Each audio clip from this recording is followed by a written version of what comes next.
I've been dating my girlfriend for 3 years now. I'll nickname her Nikki. It started innocently enough that I commented on one of her Instagram stories, and we started chatting from there. Eventually, I got her number and then Snapchat, and after a week we met in person. We started hanging out right after the holidays in January, and the thought of Valentine's Day was already coming up. It was nice having started talking to a girl around that time so that I wouldn't feel the dread of being alone on that annoying holiday.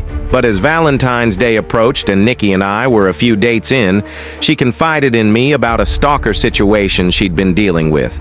The man's name is Ben, and he's a guy a few years older than Nikki who happened to go to the same commuter college as her, met her in class for a group projects, and followed her around campus a few times. She never involved police or anything.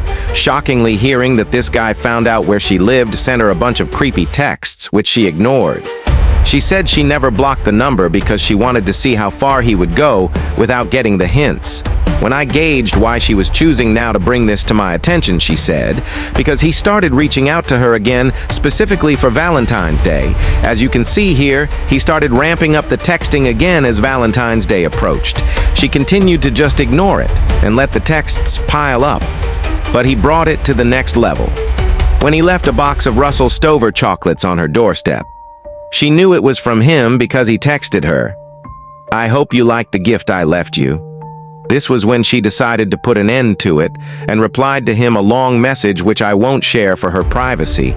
But in short, she said he needs help and that she's seeing someone now. So to leave her alone, there are a number of ways to get someone's address this day and age.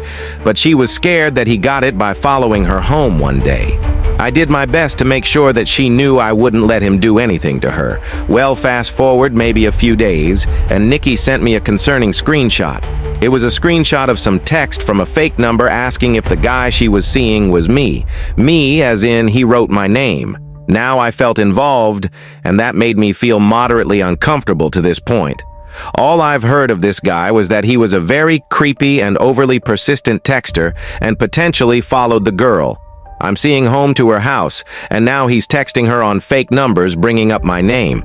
It was reaching the point where Nikki was close to calling the police. If this didn't stop, I told her I'd go to the police station with her. If you reached out one more time, fast forward to Valentine's Day, it was on a Friday this year, Nikki and I went out to eat at a nice restaurant that sat on the water. We were at an outside table because the weather was nice as we ate. We both took notice to a guy sitting on a bench outside of the dining area by the parking lot with a hat conspicuously pulled down his face as if he were hiding. Nikki made a joke. "What if that's Ben?" We laughed, but then he slightly tilted his head in our direction as we were looking at him, and then he quickly looked away, and seconds later he got up and walked away.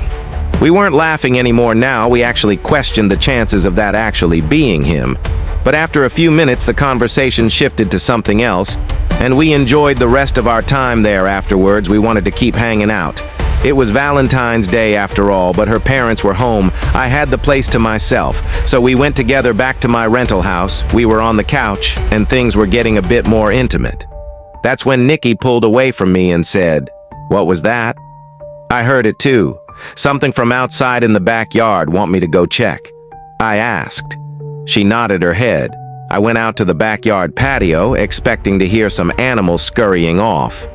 In reaction to my presence, I slipped on my slides and walked around the yard looking around for anything that could fallen over, and I found what made the noise. The entire stack of beach chairs that was leaning on the house had been knocked over.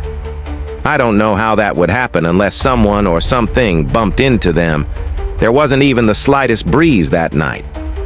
I looked around at the bushes that encompassed our yard, and then, as if my brain immediately could spot something out of place, I locked in my vision on something tall in the bushes. My neck jutted forward as I literally tried to focus in and get a better look at what I was looking at. I stepped forward a few steps. I had an moment when I realized it was someone standing in the bushes. He had seen me notice him by this point. I said, "Who is that?" The guy started quickly coming out from the bushes in a quick enough speed that I took it as a threat, as if he were about to charge at me. I took the chance to get him on the ground when he was still struggling with the bushes and twigs, and